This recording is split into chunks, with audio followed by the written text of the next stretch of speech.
Kölsches Grundgesetz. Et is wie het is. Het gut wie het gut. Het het nog immer Jod hier. Wat fort is fort. Het blief nix wie het war. Kennen wir nicht, brauchen wir nicht, fort damit. Was willst du machen? Mach het Jod, aber nicht so auf. Was soll der Quatsch? Trinkst du ihn mit? I took a walk through this beautiful world. Felt the cool rain on my shoulder. Found something good in this beautiful world. I felt the rain getting colder. Sha la la la la, sha la la la la la, sha la la la la, sha la la la la la.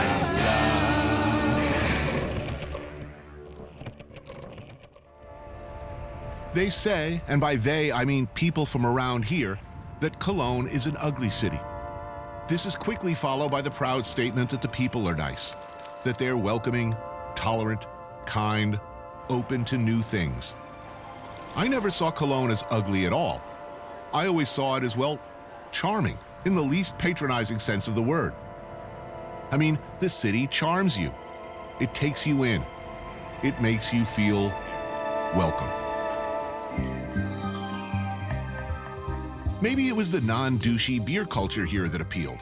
I don't mean beer culture in a judgmental neckbeard hovering over you, waiting for you to decide between craft beers way either. I mean that here decent beer is a way of life.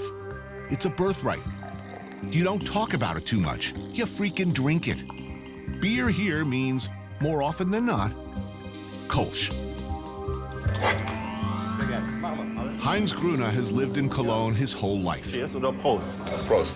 He does marketing for several German breweries, so Kölsch is an integral part of both his social and business lives. Kölsch is not a brand.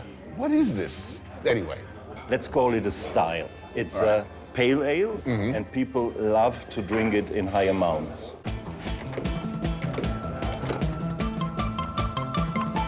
Malzmüller Brewery has been slinging beer non-stop for the last 150 years. Democratic, utilitarian, welcoming to all people with a powerful thirst. I love the whole style, the little glasses. Is this unique to Cologne? Other regions of Germany, you won't find such small glasses. Right. They start with 03 to 05. To the giant. Yeah. You know, if you have a giant thing of beer, it's like piss warm by the time you get down to the bottom. Right. But here it's necessary because it is not very carbonated and the foam disappears in minutes. There are guys who drink it in one sip. I'm not sure of the exact blood absorption rate of alcohol, but I would think that if you're hammering these things back, it's hitting your bloodstream at the perfect rate. Maybe we have to name them alcoholic, but they are accustomed to it.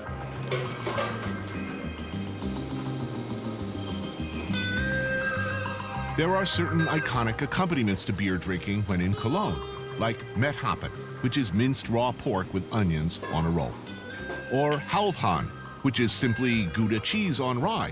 Okay, danke. This is really good. Now you see how it goes, no? You get a Kölsch without ordering. I don't like this custom, though. I don't want to know how many beers I've had. But he has to know. Yeah, that's fine. Can he do his own little system? Somewhere around here, I'm thinking, geez, I've got a problem. It's when the Himmel und Ed, or heaven and earth, hits the table that I start getting deep into my happy zone.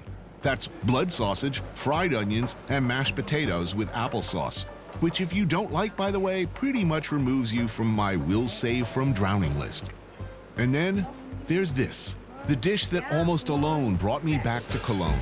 It was sweet, sweet memories of this stegosaurus-sized shank of cured pork, boiled and boiled until it literally falls away from the bones, steaming and moist, a symphony of meat and gelatin and good, good stuff. God is hiding in there somewhere. Cologne is a workers' town, you know. So the kitchen is definitely a worker's kitchen. And yet, it has a pretty liberal, progressive worldview. Where did that come from? It has something to do with the river. Occupation here was trading. So the Cologne people from the beginning were interested in other people and they took profit of other people. We are not afraid of influences from outside.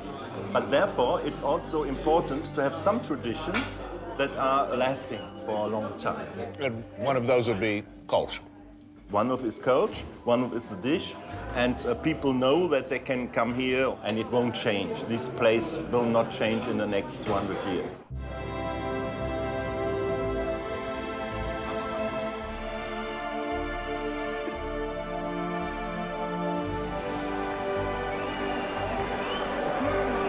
Cologne is, or was, a predominantly Catholic city, perhaps more Mediterranean in temperament than those fun-hating Lutherans and Calvinists. It's Germany's fun zone, and from November to February, Cologners celebrate Carnival. Partying here has a whole season.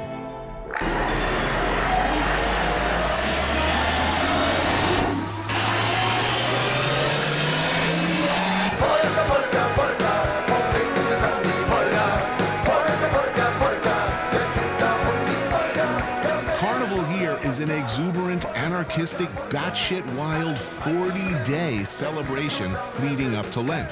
It can be absolute mayhem. My completely rational fear of clowns, mimes, parades, public dancing, and crowds in general really prohibits me from taking part. These days, Brian Jones could come back from the grave for one night only with the Stones, and Janice and Jimmy and Jim, they could all be there. And you know what? I ain't going. But the Cologners, God bless them, they love it.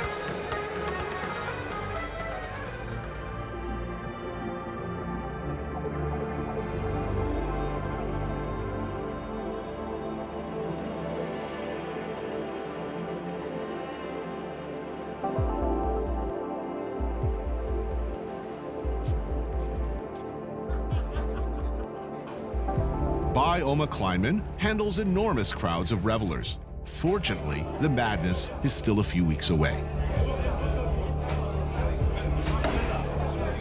And this is my old friend Tracy, who had the good or bad fortune, depending on how you look at it, to travel and produce shows around the world with me for many years. Anka is from Cologne and makes me feel better about my carnival phobia. Carnival. You like Carnival. I do, and I'm not ashamed to say it. Will jesters and bards and medievally attired pranksters be popping up during my stay here? You're missing out, you really Mimes, no mimes, troubadours, jugglers, human statues. All of them are wearing bonkers costumes and look like shit all day. I don't like it. No, I always get embarrassed about those people. Yeah. I hate Carnival. I hate Carnival too. Are there parades? Yes. I hate parades. Okay. Are there clowns? You hate clowns. I hate clowns. Okay. Jesters? Yeah, occasionally. Festive attire?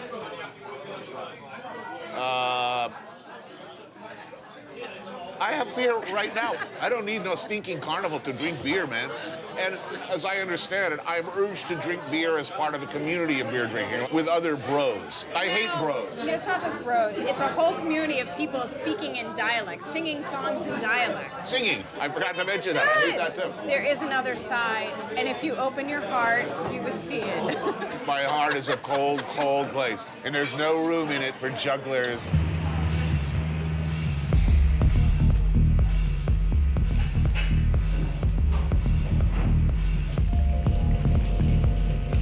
What did you think when you heard that I want to come to Germany and go to Cologne?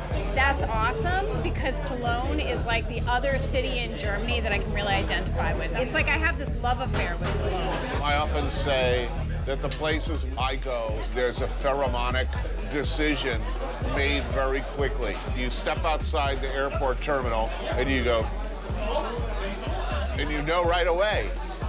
There's something about this place that I think I'm going to like. A few weeks ago, a friend of mine from Berlin came to visit me, and after 3 days, he just looked at me and said, Anke, what is this? Why are you all so satisfied? Why are you all so happy? Why are you all so relaxed? And I said, I don't know. Maybe it is because everybody's telling us that our city is ugly and Berlin is the big thing. And maybe we have to show with our hearts that we are good people and that we are having fun. And I think the Kölsch is helping us. For some reason, every time I arrive here, I always feel like somehow that people are more open here to me being American and speaking German. And part of it is this carnival thing.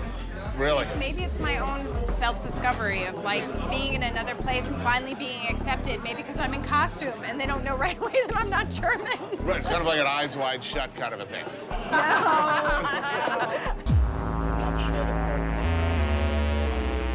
This is what I came here for, though. Surfboard-sized slabs of veal and pork, filled with many wonderful things, dredged in breadcrumbs and fried in magical, magical deep fat. Now that's a carnival I can get behind.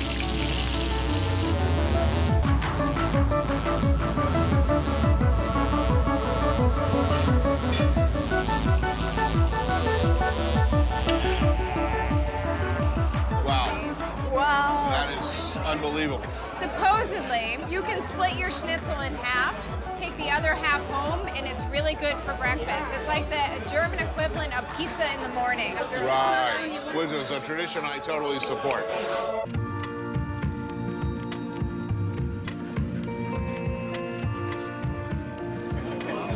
Considering it's a beer drinking culture, at the end of the night, will there be 2 or 3 or 5 or 10 people all hanging out like way past the point that they should have gone home? Or does everybody reach a sensible point of intoxication and say, well, you know what? I'll see you tomorrow. You're forcing beers on us. I didn't order a beer. Another one just keeps coming. Do you know how to make it stop? Face plant into my schnitzel? There's an easier way. You do this. That means like I'm done. Yeah, but nobody's doing that. Not yet. I'm not doing that.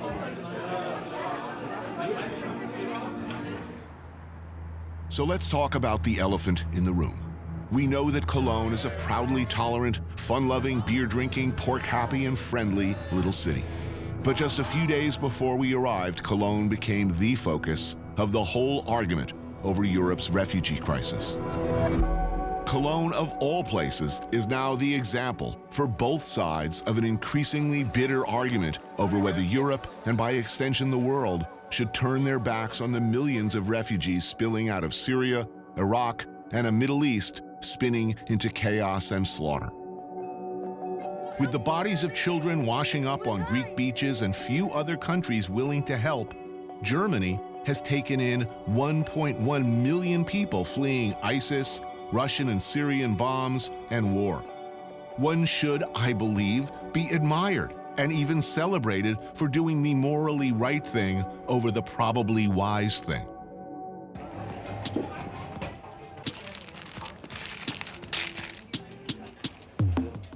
Saker al-Mohammed is one of many who found his way to Cologne. Hani Zaitoun helps refugees as they try to integrate into German society. This is unsurprisingly easier said than done. Getting to Turkey, no problem. Yes. Turkey to Greece, problem. Getting to Turkey is now a problem. Right. But at that time, it was not a problem. Next went from Greece to Macedonia. Is that correct? Welcome there? No. Serbia? No. Were you welcomed here? Yes. Very welcome. So here we are, Cologne, one of the most liberal, if not the most liberal cities in Germany. A city doing the right thing. And on New Year's Eve, the whole attitude towards refugees, not just European policy, but the whole moral question was thrown into doubt. Cologne found itself the test case, both example of tolerance and hope, and worst case scenario. Here's what was reported. On the night of December 31st, 2015, witnesses saw crowds of up to 1,000 men, described as predominantly Arab and North African, near Cologne's central train station. Some broke off into small groups, assaulting hundreds of women as they left the train station. Police were completely unprepared. The situation continued, reportedly, for hours. 3 weeks after the incident, the official numbers were as horrifying as first reported. 766 criminal complaints, of which 381 are sexual offenses, including 3 rapes. Many across the world, of course, saw this as the perfect "I told you so" moment. A sadly understandable reaction. There is no minimizing 381 sexual offenses in one night. how big an effect is this going to have on the situation? So all Syrians that I knew were totally condemning what happened. And we absolutely cannot tolerate something like this because it's not a part of my culture, it's not a part of what Do you think it will change the political climate is what I'm asking. Before, it was relatively easy for a German politician to say, look, have a heart here. Let's do the right and moral thing. And it is being used as a club to beat any politician or leader who would like to have a more conciliatory or more welcoming attitude towards people who clearly need help. Refugees are human beings, and some of them are good, and some of them are bad. There is 500 refugees who did this, and they're pretty bad. It's the fault of those who did it, but it's not the fault of the refugees. It's not the fault of the Germans. The infrastructure exists more or less to handle this enormous influx. An integration of 300,000 would be easier than integration of 1.1 million that entered in 2015. This is a challenge not only for the Germans, but also for those who came to integrate in the community. It's something that have to be work on from both sides, not only the Syrians, but also the Germans. The Germans are willing to, because they're pretty well organized.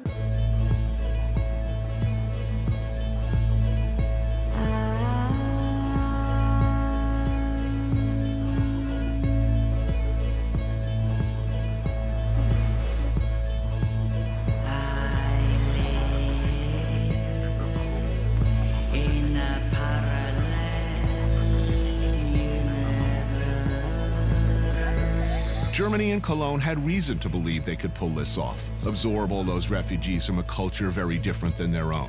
Here in Cologne, the Turkish presence is larger than any other in the country. As I understand it, during the 60s, 70s, the German industry essentially recruited, in cooperation with the Turkish government, huge numbers of Turkish workers. Was that the beginning of the sizable Turkish population? Yes, it was. Like my grandfather and my grandmother, they came here in the 70s. My parents, they started to work in a company, like in a wool company. Everybody has almost the same story here in the third generation. Melek Yaprak's grandparents were among the first wave of Turks to arrive in Cologne. And to a great extent nowadays, Turkish food is German food, the way Italian, Eastern European, Jewish, and Chinese have become American food. Rocky to start. Prost. Prost. That brings me back. Yeah, this brings back Istanbul to us. Yeah. When we go there, we have always rakı in the Bosphorus, and here, this is like Istanbul feeling for us. Yeah, me too. And meze, spicy mashed vegetables, tzatziki, hummus, beetroot and olive dip, fried eggplant, pastries with feta, meatballs with tomato sauce and mint. Whoa, that looks really pretty. I don't think that you have any problems with spicy. Yeah? No. I like very much. Since you were born here, how Turkish do you feel and how German do you feel? And when does that equation change? Are there times when you feel, I'm not part of this, or other times you feel, oh, I'm definitely part of this? That's a question I'm thinking about all my life. In my heart, I'm Turkish. In my head, I'm German. I'm glad that my parents wanted to have a good education for me, but still at home, they were Turkish, like Turkish traditions and Turkish thinking. So I was always on both sides. And now I'm adult enough to pick the best ones from both sides. Growing up here as the child of Turkish immigrants, how did you feel in school? You felt German? Yeah. So why do you think Germany's good at that? The Germans are very correct people. They want to have everything on the point. They don't like surprises, so they organize everything before. It's almost a cliche that it's organized. It's not a cliche, it's organized. Grilled minced lamb basted with hot tomato sauce and slathered with melted sheep butter and yogurt. Roast lamb with feta, bulgur, and roasted vegetables. Ah, that's beautiful. Dankeschön. So, if you graduate from university here and choose to live in Cologne, could you afford to live here? Yeah, So it's reasonably affordable. Yeah, but because of the refugee situation, I think living space is becoming less, like everywhere. Do you think this is a pretty town? Most of the people I speak to say, well, you know, we're a very ugly city. Yeah. But I don't think so. I think it's very pretty. Everything was destroyed after the Second World. Yeah, but it's not the most beautiful city in the world, but it is not an ugly city, I mean, at all. I think I'm more with the ugly city. You think it's ugly? The buildings are new, ugly, gray, like made up after the Second World War. There's only a small old town. Right. I miss old buildings like in Munich. So 20 years from now, will Cologne be the same? I don't know. I don't want to think about it because now it's fine. I love it as it is now. I don't hear that a lot. If you go to San Francisco, Rio, they're pressing problems. Or that the character of the city is changing. The character of the city does not seem to be changing. No, it stays as it is.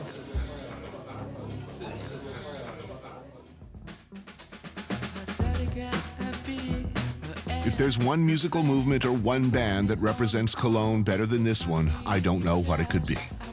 Created in 1968 with Holger Czukay, Jackie Liebzeit, Michael Caroli, and this man, Hermann Schmidt, Can was at the forefront of what was called inevitably the krautrock movement, combining the sounds and attitudes of classical, avant-garde, rock, and funk. So you moved here, how old were you when you came? 64. Interesting times, 64. It was a very interesting time. It was the time of where Cologne was really blossoming. It was the art town in Germany.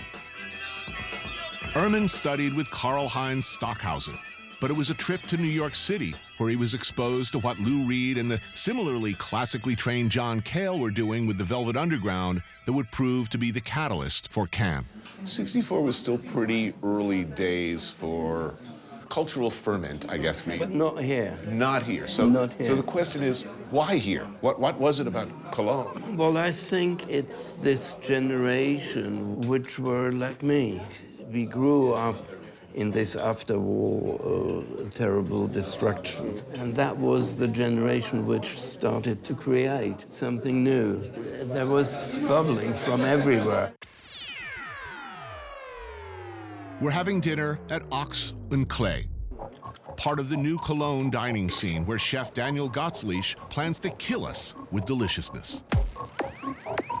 Grilled scallop with black salsify, a consommé of burned hay, lemon gelée, and walnut oil.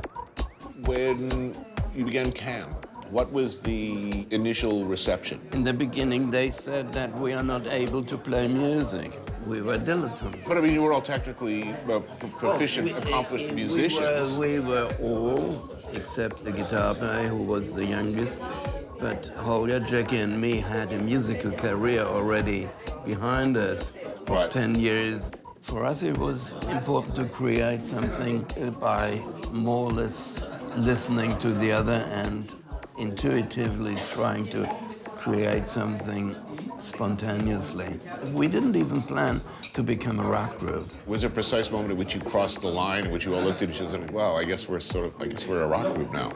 I'm not sure we ever said we are a rock group. Grilled lobster with a dashi of eel, marinated algae, fermented kale, and yuzu froth. If people were to draw a direct line forward to bands and musicians who were influenced by your music, for instance, you know, people mention the Bowie, Iggy Pop, Berlin period, and a lot of other great work. What about EDM? Do you share the blame? No. Is it good or bad? It's good. It's a positive thing. It's positive. Electronic dancers. Yes, sure. I mean, you can't anyway classify any style or any kind of music as good or bad. But it excludes the musicians. Traditionally, is it the opposite of what music should be? Is it all okay? I have no idea what music should be, because whenever you start knowing what should be, you are already starting a new dogma. Yeah, I hear you. There are DJs which make fantastic music, and they make it for a certain purpose. I mean, there is the purpose of this environment, and they fit. Neither the purpose nor any dogma can be used as a judgment for your music. Braised ox cheeks with marrow, beetroots with mustard, gratin potatoes, black truffle. You don't get paid for the influence you have on the culture. No, I wouldn't complain about that. I mean, we never consciously did something intending to make money with. We still have fans which are 16 years old and think this is a music created yesterday, and it's 45 years old. Does that feel good? That's satisfying too.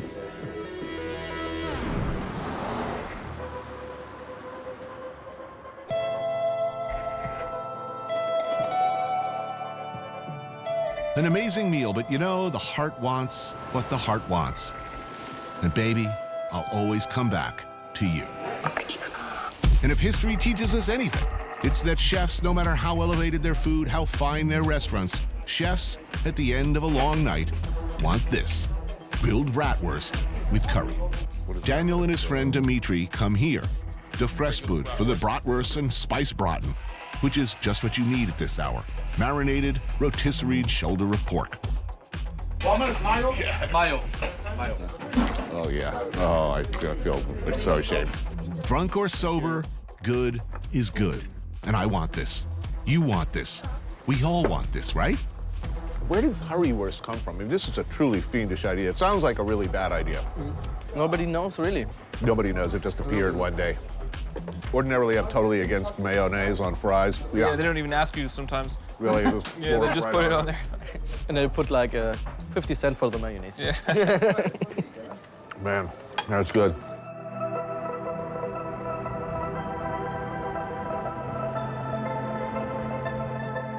The legend is Cologne is a very accepting of new cultures, accepting of new, obviously, cuisine. Why? It's a good question. I guess we have a lot of gay people here. People say it's like the San Francisco of Germany. It's a very Catholic town. Catholics are not notoriously, gay friendly. What happened here? That's a very good question. Huh? Yeah, I don't know the answer. It's sort of a nightmare scenario for a conservative. You're saying it's basically immigrants, homosexuals, and artists have made the town what it is. Can I find work here? As a chef, yes. As a good chef, yes. What if I were a mime? There's actually a lot of them here. Prostitute, work here?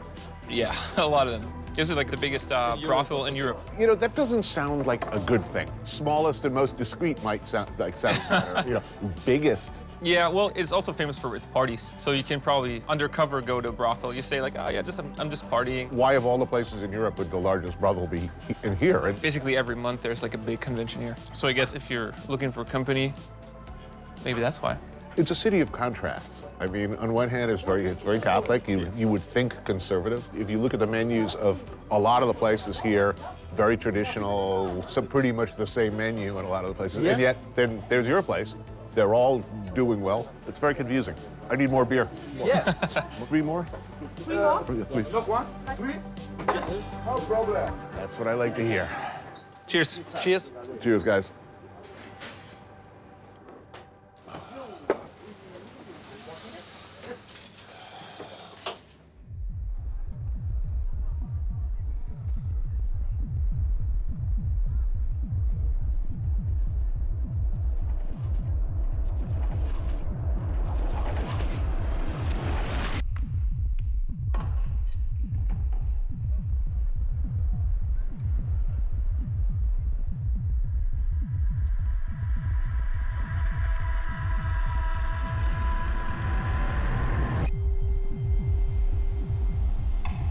Cologne, you gotta love it. They support artwork that might get you punched in the face elsewhere.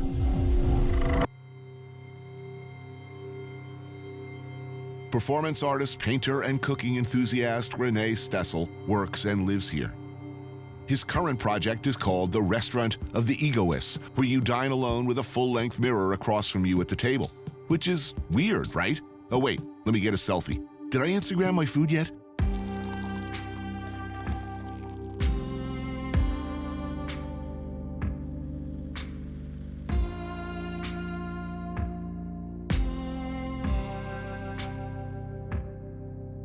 The restaurant of ignorance, it's a question. If egoism, it's a bad thing, or it's also a good thing.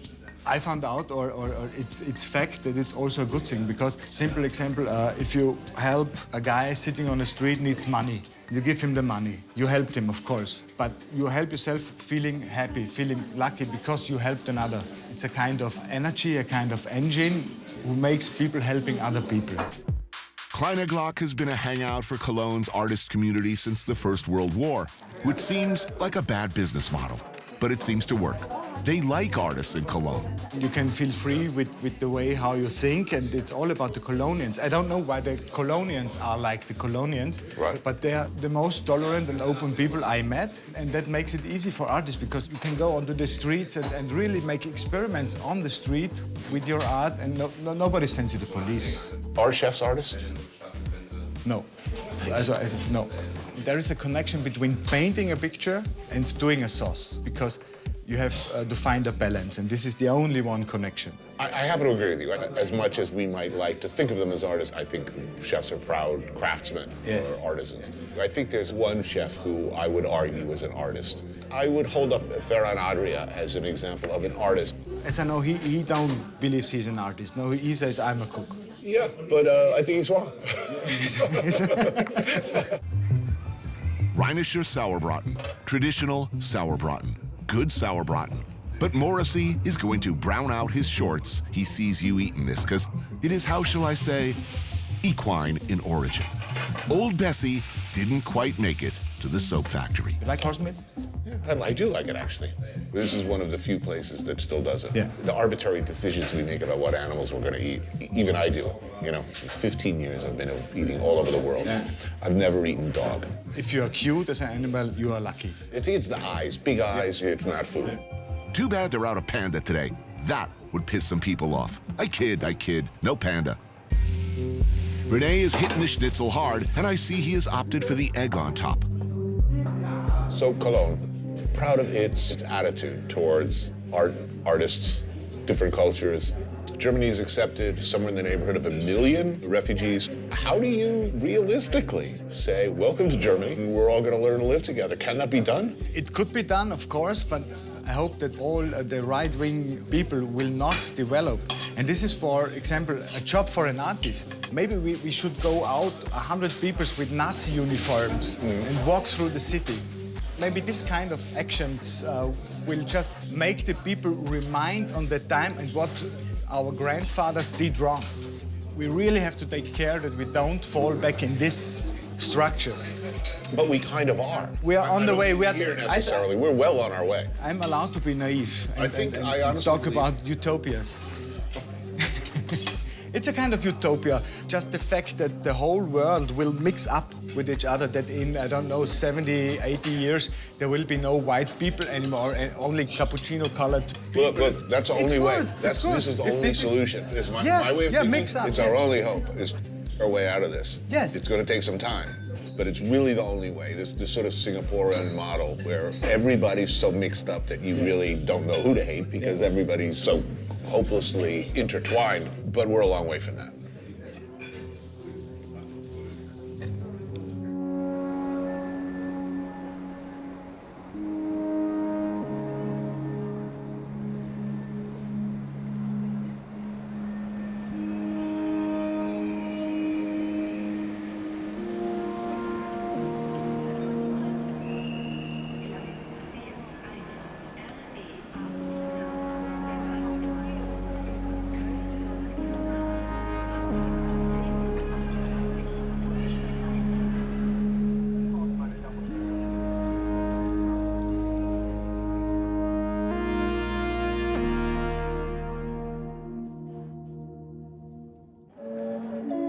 The tortured relationship between Cologne and its sister city, Düsseldorf, is a study in differences.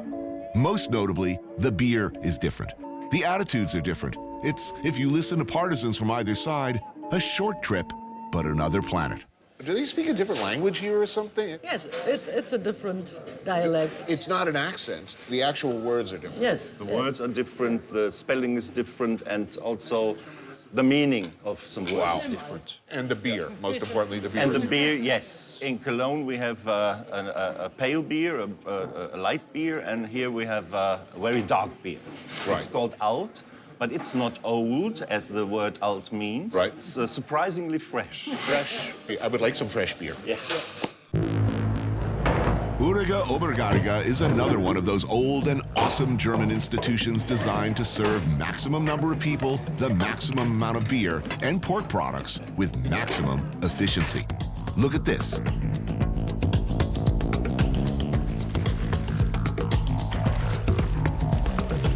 Opened in 1862 and able to serve hundreds of people day and night, it's a marvel of orderliness in an uncertain world. Heinz and his friend Judith introduced me to Alt, the completely different beer these Düsseldorfians drink. It's quite good. Yes. And me, as a Cologne person, I must admit there is a lot more taste in this beer than it is in Kölsch. Unfortunately, after 3 or 4 of these beers, I'm full. So as a utility, everyday beer, Kölsch has definitely got an advantage. You can just drink it all day. Yes, but the Düsseldorf people, they are accustomed to it, so I think they can do 10 or 15. Pickled eggs, peel, cut in half, remove the yolk, add mustard and a bit of oil and vinegar, return the yolk, and go. Perfect for beer drinking. It's work, but it's worth the effort. They make you do this yourself? I thought it was Cologne is supposed to be, you know, working class. I mean, Yes, this is working class. there's not a lot of love between Düsseldorf and Cologne. Why can't we all get along? There was a battle in the 13th century. Right. And Düsseldorf won the battle, and that was the moment Düsseldorf got a city. Right. The city rights. The city rights. Right. Yes. They have a different history, of course. Right. So they are a little bit more administration, a little bit posh. Much more posh. How would they describe each other? All of those people in Düsseldorf, they're all stuck up. They care about outward appearances, and they're all administrators, and they don't really work, or I don't know. I mean, That was a perfect explanation. Cabbage and metwurst, which is simply kale and sausage and delicious. And spicy pork goulash with rye bread. Oh, that looks healthy. Well, kind of. There's one difference as well. When I was a little kid in Cologne, I never heard the word Düsseldorf. What do? They say the other place? No, even not that. It was not part of our conversation, of our thoughts, of our... Your world. Of our world. Really? The first times when I came to Düsseldorf, I learned that the Düsseldorf people, they look to Cologne. Yes. Because Yes. it's it's a smaller town, and Cologne is more in the media. Which city's better?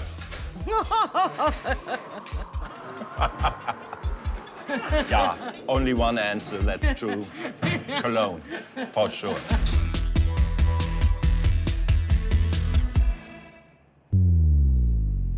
Why? What accounts for Cologne's, some would say, un-German, relaxed, and open style? One explanation might be the dead Roman theory. I have suggested that the presence of long-dead Roman legions enriches the soil, making for good wine and a propensity for frolicking and drinking that wine. It is, I hasten to add, an idiotic theory, but I want it to be true. Cheers. Maurizio Arca here is German-Italian, sort of. You've been represented to me as Italian, but you're Sardinian.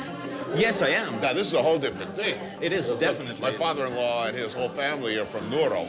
Really? So I am well familiar with Sardinia, and I know that, you know, this is not a dialect, this is a language. Yeah, and there is some ambivalence about whether they even consider themselves Italy. They don't consider themselves as Italian because they always been left alone by the state. And I don't know Italy. You know, I've been in Siena, I've been to Rome, I've been to Milano, but that's it. So Italy is more foreign country than Germany. Yep. You couldn't find me an Italian. I mean, what the man? Trattoria Bar Celentano doesn't look like much, but what they're serving is deceptively good. Antipasti, grassi, carpaccio, tomatoes with pepper, parmigiana, grilled zucchini, mortadella. The Italians came during that period, I guess, in the 70s to work in factories, along with the Turks and Eastern Europeans and everybody else who came in. Like my dad did, for example. He worked in a car factory near Osnabrück. Was your neighborhood Italian or mixed or German? It was mixed. There were like these homes made for the guest worker program. You know, all immigrants were like stuffed in there. And integrated? Yeah. Meaning the Italians didn't all live together? Not all Italians, but lots of immigrants, like Turkish people, Italian people, surrounded by Germans. What did they think of the food, your parents? Like when they first said, look at all the cabbage and the potatoes and the giant hunks of they pure love pork. Potatoes, that's for sure. Right. But all this other stuff like Haxen, they don't like that stuff. When you came home from school, what did your mom cook for you? Italian or German? Just Italian. Just Italian, that's just no surprise. And spaghetti alla vongole. So life is good as far as I'm concerned. Give me a good spaghetti with white clam sauce, and I don't need much more. Maybe some wine. Everybody here says the same thing. We are open-minded. Yeah. We try to be fair to everybody. We are welcoming. We're proud of that. That will never change. Do you think that the refugees who are coming here, that they will be integrated into German society as efficiently and as gracefully as your family was? I'm not sure, because times are so different to the 80s. But look, Germans are organized. Organization is just one fact. You need to control to handle this, but look, all of the people who were involved on New Year's Eve, do you think that if they get work, that if people are kind to them, if they're given housing, do you think eventually Germany will figure it out? I'm not that optimistic, to be honest, because I'm convinced that it's not a German problem. Right. It's a world problem. It's a European problem. We're all stuck in the same boat.